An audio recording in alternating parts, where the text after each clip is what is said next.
Hello, my name is Simo, and my husband and I travelled Asia for 1 month for our honeymoon, and this is how we planned our trip. So, we knew that we wanted to go to Japan and that the bulk of the trip would be spent in Japan. But since that's so far away from the UK, we wanted to explore what other countries we could possibly visit whilst we were out there. So, I suggested that it would be really good to go to South Korea. I was a really big fan of Eat Your Kimchi back in the day, and I've always wanted to visit Seoul, South Korea, because that's what Simon and Martina would make videos about. So we tried to see if we can incorporate that into the trip. My husband went to Hong Kong when he was quite young, but didn't massively remember it, so he suggested going to Hong Kong while we were out there, and we sort of locked those in as our three destinations. We then tried to figure out what's the best way to get to all three of these countries from Scotland. We looked at where had cheap internal flights. Was it cheap to fly from Japan to Korea?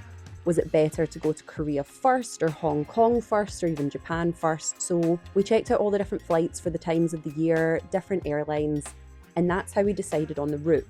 So the route we took was to go from Scotland to Hong Kong, Hong Kong to Japan, Japan to South Korea, home.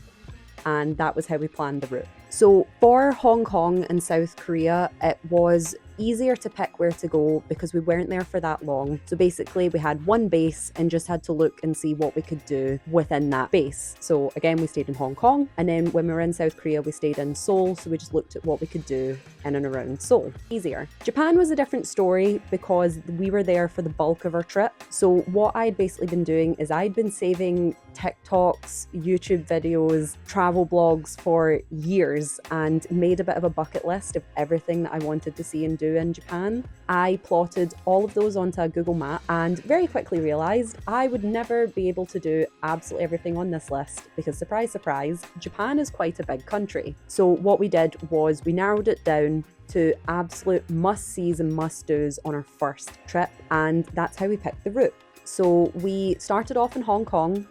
We then travelled to Tokyo. We then got the Shinkansen to Kyoto. We then travelled to Osaka by regular train. We got the boat from Osaka to Beppu. Then we got the train from Beppu to Yufuin and the train from Yufuin to Fukuoka. Then Fukuoka has an airport, so we flew from Fukuoka to Seoul, South Korea before flying home to Scotland.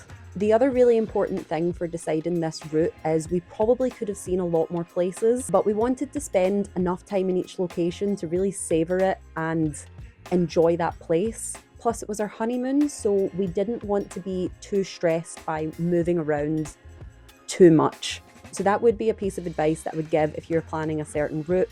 Try not to be on the move every single day, every other day. You really want to just be in a place for a little while so that you can actually enjoy it, feel settled before you then move on. So I work in unscripted television, and the call sheet is such an important document. Basically, it's a document that every single member of crew will receive, and any possible piece of information that they could potentially need in that shoot will be on the call sheet. I make a call sheet for any logistical challenge that I have to plan. So for my wedding, I made a call sheet. So you betcha, when I was planning my honeymoon, I made a call sheet. The purpose of this was so that there was no stress in me having to find any information that I needed while we were traveling. I could have access to it, my husband could have access to it. And then as you lay out all of the information, so where you're staying, how you're getting to the next location, any booking information for any activities that you've booked. As you start to lay it all out on the call sheet, it becomes very clear if there's any logistical challenges. So for example, if you arrive into a city at 1 a.m. and then you're thinking you're going to get public transport to the next location, is that feasible? Does the public transport run that late? You can very easily spot problems like that when you create a call sheet. So in the next video, I'm going to show you the call sheet and show you how I laid it out. It's a very, very basic one. It's not to like my proper standards if I was making one for work, but I just wanted it to be clear and simple so that, I was about to say everyone going on the trip, but basically so that me and my husband both knew all of the information that we had to do, neither of us had to stress, and it was just all there. We weren't missing flights, we weren't missing bookings, there wasn't any confusion over what was happening when. It was all on the call sheet.